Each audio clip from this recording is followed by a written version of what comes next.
जय गुरुदेव। गुरु बिन ज्ञान न उपजै, गुरु बिन मिलै ना मोक्ष। गुरु बिन लखै ना सत्य को, गुरु बिन मिटै ना दोष। गुरु बिन लखै ना सत्य को, गुरु बिन मिटै ना दोष।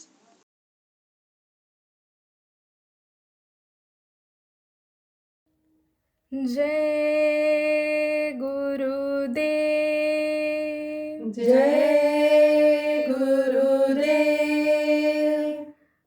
जब हैरान हूँ भगवन, तुम्हें कैसे रिझाऊँ मैं। जब हैरान हूँ भगवन, तुम्हें कैसे रिझाऊँ मैं। कोई वस्तु नहीं ऐसी जिसे सेवा में लाऊं मैं। कोई वस्तु नहीं ऐसी जिसे सेवा में लाऊं मैं। तुम ही तो मूर्ति में भी हो,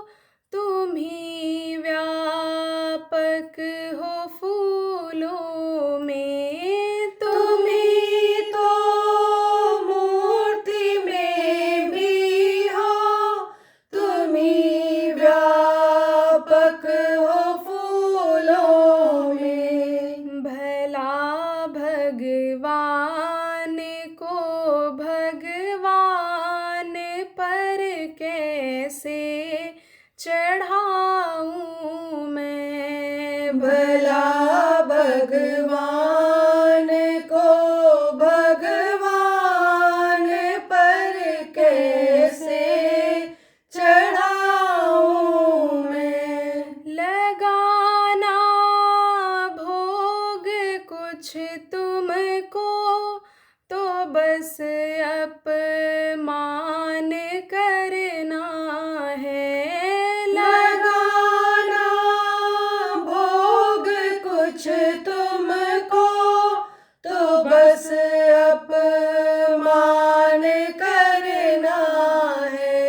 खिलाता है जो सब जग को, उसे कैसे खिलाऊं मैं। खिलाता है जो सब जग को, उसे कैसे खिलाऊं मैं। तुम्हारी ज्योति से रोशन है सूरज चांद और तारे। तुम्हारी ज्योति से रोशन है सूरज चांद और तारे। तुम ही कह दो भला कैसे तुम्हें दीपक दिखाऊं मैं। तुम ही कह दो भला कैसे तुम्हें दीपक दिखाऊं मैं। तुम ही व्यापक हो कण कण में, तुम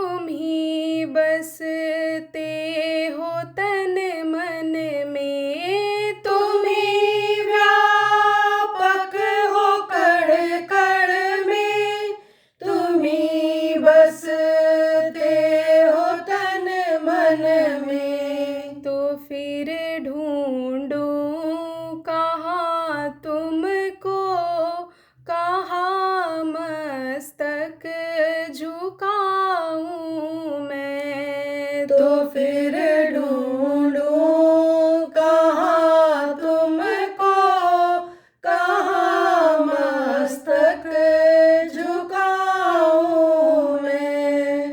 अजब हैरान हूँ भगवन, तुम्हें कैसे रिझाऊं मैं। अजब हैरान हूँ भगवन, तुम्हें कैसे रिझाऊं मैं। कोई वस्तु नहीं ऐसी जिसे सेवा में लाऊं मैं। कोई वस्तु नहीं ऐसी जिसे सेवा में लाऊं मैं।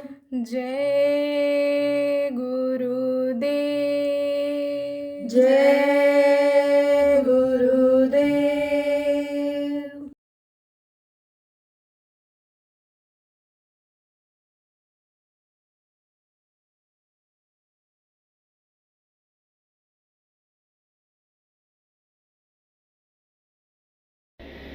तो ये दुनिया की चीज़ें ये असली कुछ है ही नहीं। असली चीज़ जो होती है हमेशा आदमी के काम आती है। जैसे रुपया पैसा है, असिला है, तो आप चाहे गांव में दुकान पर चला लो रुपये को, चाहे शहर में चले जाओ, सब जगह कीमत उसकी रहेगी। नकला नोट मिल जाएगा, तो चाहे बड़े से बड़े शहर में जाओ, चाहे रुपया पैसा का जहाँ खजाना है बैंक में चले जाओ, वहाँ भी नहीं चलेगा।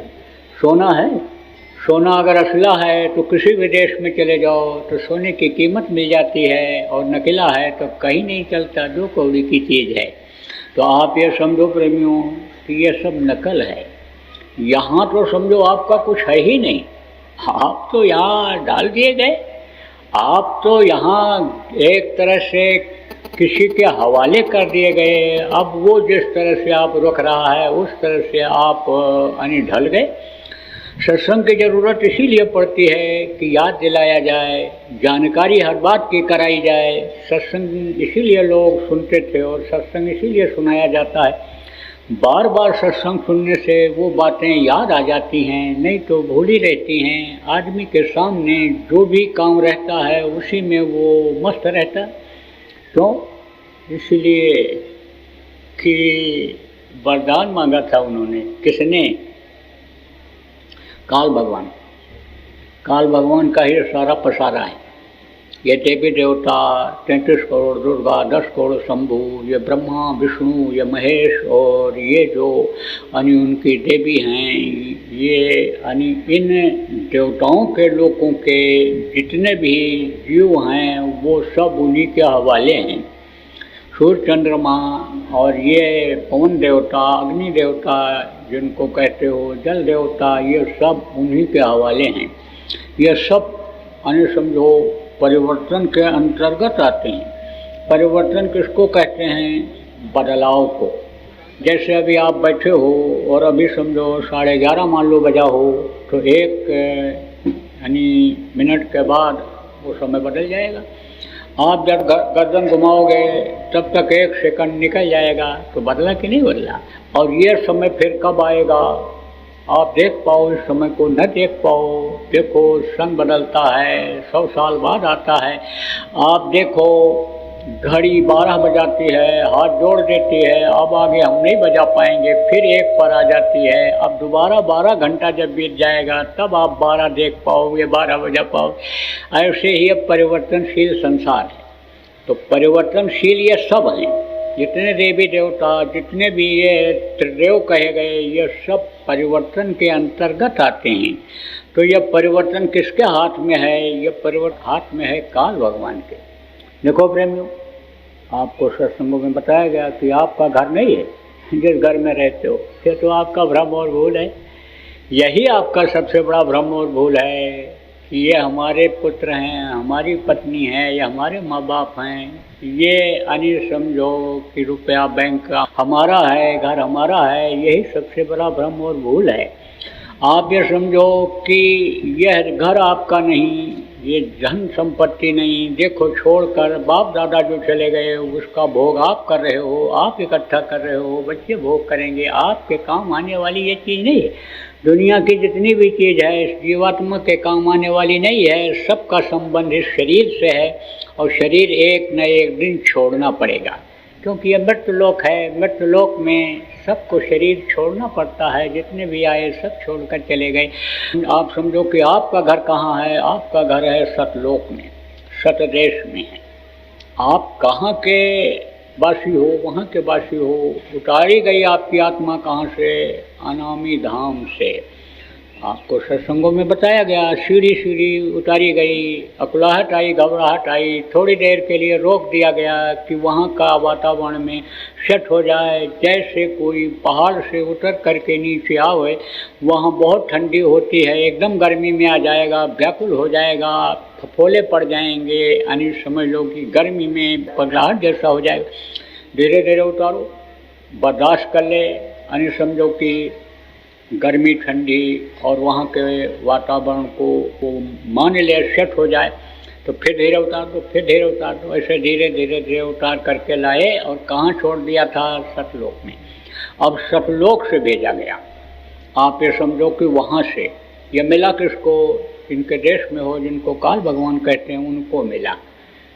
क्यों मिला? कैसे मिला? तपस्या किया उन्होंने, तब यानी तपस्या करने के बाद जीवात्माओं को उन्होंने दिया था। बहुत तपस्या किया और अब भी वो तपस्या करते ही रहते। श्रापित हैं, प्रभु का दर्शन अब नहीं कर सकते हैं, लेकिन बराबर उनको याद करते रहते हैं। इधर रचना तो उन्होंने कर दिया, सुपुत्र तो कर दिया आज्ञा के कि अब तुम देखो 3 पुत्र पैदा कर दिया हमने, अब इनसे इधर की सृष्टि को चलाओ, रचना को आप संभालो, रचना करके संभालो। और मैं तो अब प्रभु के याद में रहूँगा। हमेशा प्रभु के याद में रहते हैं।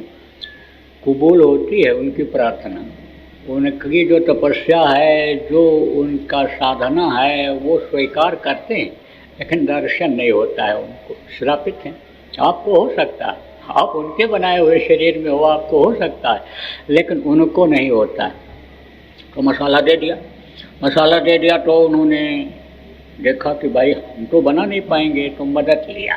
जैसे कोई कमज़ोर अन्य देश का राजा होता है तो वो बगल के राजा से कोई जब ज़रूरत पड़ती है तब अन्य मदद लिया करता है, सहयोग लिया करता है। ऐसे ऊपर ब्रह्म से इन्होंने प्रार्थना किया कि आप हमारी मदद करिए इधर रचना करवाने में। तो उन्होंने कहा ठीक है, तो उन्होंने मदद किया और उनकी मदद से समझो कि इधर रचना तो हो गई। लेकिन समझो ब्रह्मा विष्णु महेश ने इधर अपने यानी मसाले से जो मसाला मिला था उनको इन्होंने विस्तार तो कर दिया इधर मृतलोक का, लेकिन जीवात्माएँ नहीं थी। तो मकान बना दिया जाए 20 मंजिल का, 30 मंजिल का, और उसमें आदमी न हो रहने वाले, तो कैसे आबादी मानी जाएगी? कैसे कहा जाएगा भाई ये यानी समझो कॉलोनी आबाद है? कैसे ये समझो बिल्डिंग आबाद है? तो आबाद करने के लिए यानी समझो जीवात्माओं की ज़रूरत पड़ी थी। तब उन्होंने प्रार्थना किया कि अब आप जीवात्माओं को बख्शिए, बगैर जीवात्माओं के बख्शे, यानी समझो कैसे घर की सृष्टि चलेगी।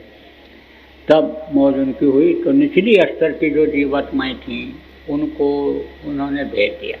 निचली स्तर का क्या मतलब है कि जैसे आप देखो ये है आपकी दिल्ली है और इधर से इधर आपके समझो कि पश्चिम में हरियाणा है, पूरब में उधर आपके उत्तर प्रदेश है। अब कोई उत्तर प्रदेश का आदमी अगर मदद मांगता है कि हमको आप मदद दीजिए, हमको कुछ आदमी दे दीजिए, तो आप कहोगे भाई तुम्हारा बॉर्डर है, तुम मिलते जुलते हो, तुम वहाँ के, तुम वहाँ चले जाओ, उस तरफ चले जाओ, तुम्हारी बोली बानी मिलेगी, तुम्हारा कल्चर मिलेगा, तुम्हारा खान पान मिलेगा, तुम उनकी मदद करियो। हरियाणा का आदमी को अगर भेजा जाए तो बोली बानी में फ़र्क हो जाएगा, खान पान में फ़र्क हो जाएगा। तो वो क्या किया उन्होंने? यह जो रचना है यहाँ की जिस तरह की है ऐसे ऊपर की रचना है। अब आप ये समझो कि यहाँ भी देखो आप पहाड़ है, समतल ज़मीन है, फिर नीचाई है, ऐसे ही उधर भी है। तो निचली स्तर की जो जीवात्माएँ थीं उनको कहा तुम चले जाओ, लेकिन वो घबराई आने में। कोई कहीं अपना घर छोड़ करके जाने को होता है तो जाना पसंद करता है, नहीं पसंद करता है।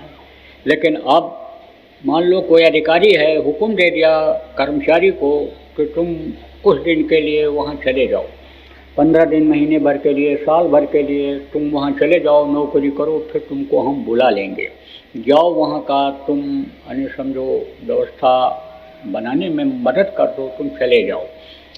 कहेगा तो कि हमको आप मत भेजिए, हम वहाँ नहीं रह पाएंगे, वहाँ का वातावरण ठीक नहीं है, क्योंकि ऊपर से नीचे सब दिखाई पड़ता है और नीचे से ऊपर आप नहीं देख सकते हो। मोटे तौर से देखो, ये छत है, छत पर कोई बैठा हो तो आपको सबको देखेगा। हम मंच पर हैं, देखो बैठे हुए हैं ऊंचाई पर, सबको देख रहे हैं और बगल में बैठे हुए कुछ दूरी पर आप आदमी को नहीं देख सकते हो। तो वहाँ से यानी उन्होंने देखा तो कहा यहाँ तो बड़ा गड़बड़ है। कहते हैं ना अधिकारी लोग, साहब वहाँ हम बाड़मेर कहाँ जाएंगे, वहाँ हम कहाँ जाएंगे, पानी लगता है वहाँ तराई में, वहाँ हम कहाँ जाएंगे, साहब हमको न भेजो। लेकिन जब कहता है नहीं चले जाओ, हम तुमको फिर बुला लेंगे, तो अब जब माताहत है, अधिकार में है उसके, तो आना पड़ता है, जाना पड़ता है। ऐसे ही आज ये बातें आ गई। और भेजने से पहले उन्होंने ये कहा तुम घबराओ नहीं, तुमको हम बुलाने के लिए इंतज़ाम करेंगे, तुमको हम बुलाएंगे, किसी न किसी को तुम्हारे पास भेजेंगे और तुमको हम अपने पास बुलाएंगे। तो काल भगवान से कहा ले जाओ अब इनको। तो जब उन्होंने ये सुना कि हम बुलाएंगे, तब बोले कि आपकी मर्जी के खिलाफ तो हम नहीं जा सकते हैं। एक बार हम आपकी मर्जी के खिलाफ गए और आपने जो है वो यानी मुझे श्राप दे दिया कि तुम अब फिर आ नहीं सकते हो, तो इतना हमको वरदान दे दो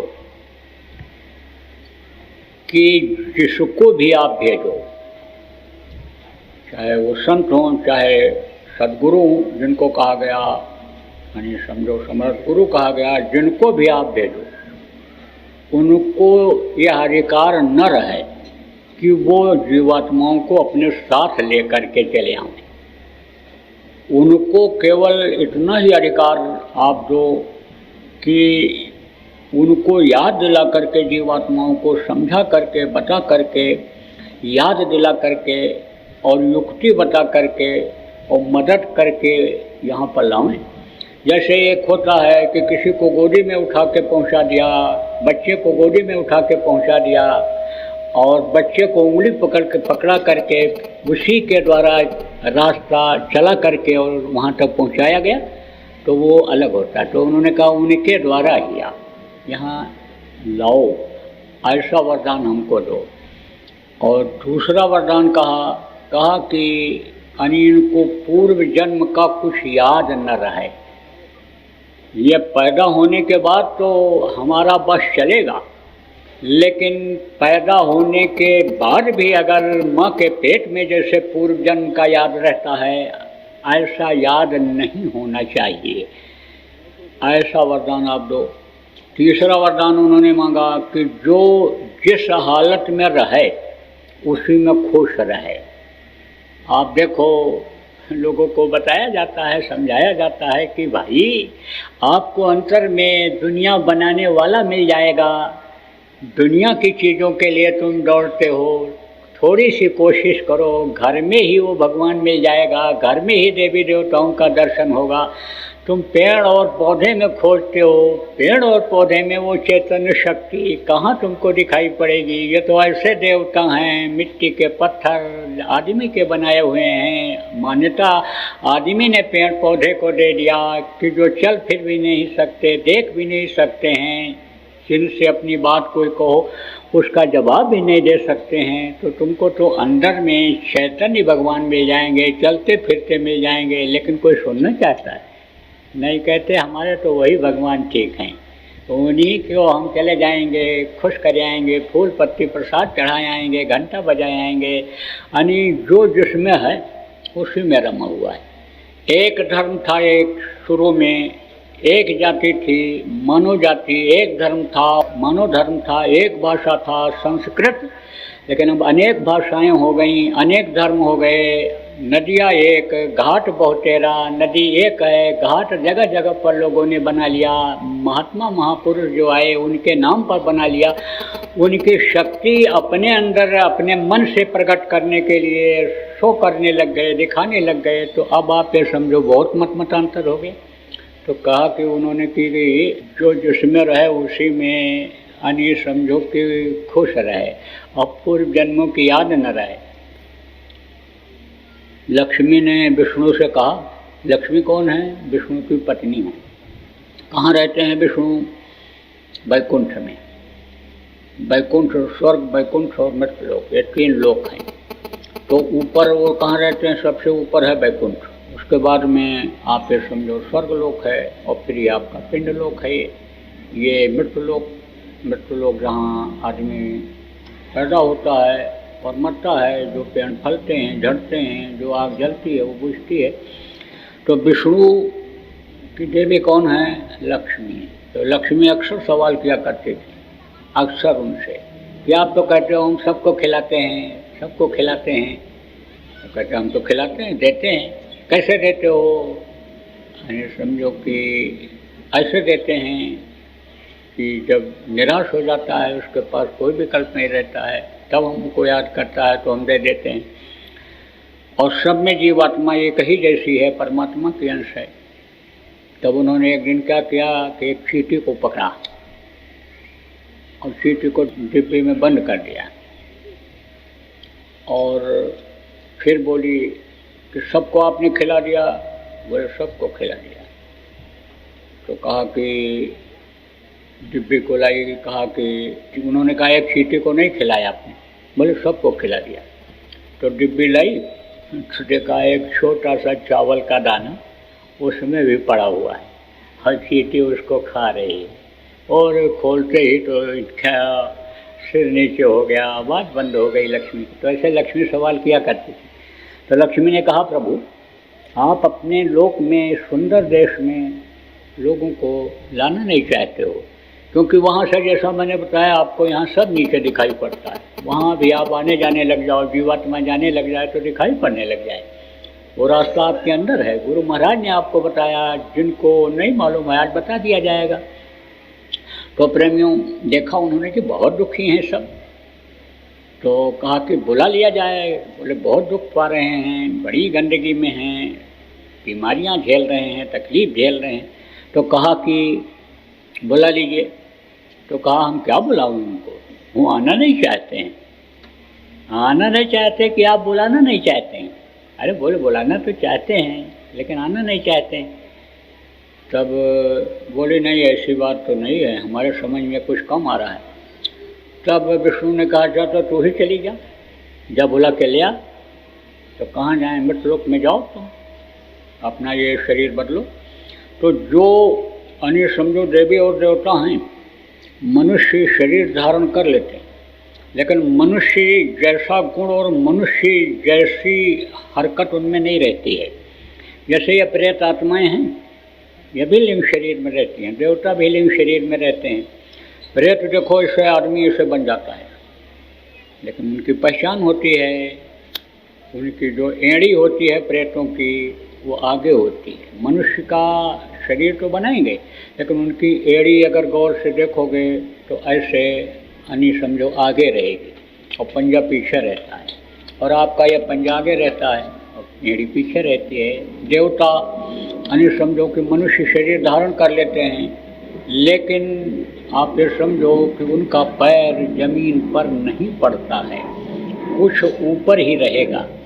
और देवताओं के परछाई भी नहीं होती है, क्योंकि परछाई कहाँ होती है? जहाँ अंधेरा और उजाला दोनों होता है। तो यहाँ पर तो समझो अंधेरा और उजाला दोनों होता है। जैसे इस समय उजाला है, रात होगी तो अंधेरा हो जाएगा, लेकिन ऊपरी लोकों में अंधेरा होता ही नहीं, सूरज डूबता ही नहीं, रात होती ही नहीं है। वहाँ तो रोशनी ही रोशनी है, परम प्रकाश रूप दिन रात्रि नहीं कर चाहिए दिया गति। तब यानी समझो धारण तो किया मनुष्य शरीर, और धारण करके आई। तुमने कहा किससे पूछेगी? तो कहा आप बताओ। तो कहा सुबह सुबह तुम चली जाओ और जो ही तुमको मिल जाए उसी से पूछ लेना, और उसी को तैयार करके मना करके ले आना। तैयार हो जाएगा तो हम बुला लेंगे, हमारे पास तो साधन है बुलाने का। हम शिव से कहेंगे, शिव ही इस मृत्यु लोक के जीव के अधिकारी, वही उन्हीं के जरिए ये जीवात्मा समझो नीचे उतरती है, उन्हीं के जरिए, और वही इसको समझो कि खींचते हैं अपनी तरफ। शिव तांडव जब होता है तब देखो बहुत लोग मर जाते हैं। शिव जो है वो कौन है? शिव जो है ये संहार करता है। आप ये समझो कि तमोगुणी जो प्रवृत्ति आदमी के अंदर होती है, तमोगुणी किसको कहते हैं? बहुत क्रोध, बहुत गुस्सा, कहते बड़े गुस्सालु हैं, ये कब क्या कर डालें। वो तमोगुण का अंश उनमें ज़्यादा होता है, तो वो उसकी दौर जो होती है वो किसके हाथ में होती है? शिव के हाथ में होती है। ये जितने भी देवता हैं ये दयालु भी हैं और ये काल रूप वाले भी हैं, लेकिन शिव को अवगढ़ रानी तो कहा गया, अवगढ़ गानी, लेकिन शिव अगर देंगे भी तो क्या चीज़ देंगे? यही दुनिया की चीज़ देंगे जो आपके आखिरी वक्त पर काम आने वाला नहीं है। तो शिव संहार करता है। देखो प्रेमियों, जो आप पुराने लोग बैठे हो, गुरु महाराज ने काशी में यज्ञ करने से पहले कहा था कि शिव जी कह रहे हैं कि मैं बहुत दिनों से भूखा हूँ। इनका आहार क्या है? सुगंधी इनका आहार है, खुशबू समझ लो कि इनका आहार है, भोजन है। अब जब वेद मंत्र पढ़ करके बुलाते हैं, तरीका मालूम होता है और खिलाते हैं, तब तो इनको मिलता है, और नहीं तो 17 तत्व के लिंग शरीर वाले प्रेतात्माओं को मिल जाता है, और वही सिर पर विष्णु बन करके, शिव बन करके, और जिनकी पूजा आप करते हो वही बन करके, और वो कूदते हैं, मारपीट तक करते हैं, सताते भी हैं। तो अब आप ये समझो, कहा था कि आप हमको खुश कर दीजिए, तो जो आप सोचोगे वो मैं कर डालूँगा। तो संत तो दयाल होते हैं, संत दयाल होते हैं, वो संहार नहीं करते हैं। ये जो शक्तियाँ आती हैं, काल की जो ये शक्तियाँ हैं, ये दया भाव भी रखती हैं और काल का भी काम करती हैं, लेकिन संत जो आते हैं वो दया भाव ही रखते हैं। गुरु महाराज पूरे संत थे, उनके अंदर हमेशा प्रेमियों दया भाव ही था। तो अब मान लो लोग नहीं मानते हैं तो चुप हो जाते हैं, और उस वक्त पर जब चुप होते हैं, उनका अपना मिशन जब रुकता है, जो जीवों के कल्याण का है, जीवों की रक्षा का है, तब ये शिव जी पूछते हैं कि अब आप जो है हमको आदेश दीजिए। तो नहीं बोलते, चुप हो जाते हैं, और जब चुप हो जाते हैं तब समझो कि वो अपना काम शिव जी दिखा देते हैं। तांडव किसको कहते हैं? नाच कहते हैं। थप थप देखो ये आवाज़ आ रही है, ऐसे ही जब पैर पटकते हैं तो ये धरती ऐसे झन झन झन झन झन करती है। ऐसे नगाड़ा जब पीटते हो तो उसकी खाल ऐसे ऐसे कूदती है, इसी तरह ये धरती उछलती है, ये उछलती है। सोचो आप भूकंप आ जाता है, बहुत लोग मर जाते हैं, उछलेगी तब क्या हाल होगा। आप ये समझो कि राम मार नहीं सकते थे रावण को, इतनी शक्ति उसके अंदर थी। उन्होंने परशुराम से 2 शक्ति मांगा था, याचना किया था, आप दे दीजिए कि धर्म की स्थापना कर दें। कृष्ण ने कहा था, किससे कहा था? सुपथ से कहा था कि अब आप दया करिए, कृपा करिए, धर्म की स्थापना में मदद करिए, अपनी दया की शक्ति को खींचिए कि जिससे हम इन दुष्टों का संहार करा सकें। फिर वो अपना चुप हो गए। दया की धार जो डाल रहे थे उसको उन्होंने समेट लिया। अब तब देखो 18 दिन के अंदर 11 अक्षुणी सेना का समझो अंत हुआ था। जय गुरुदेव।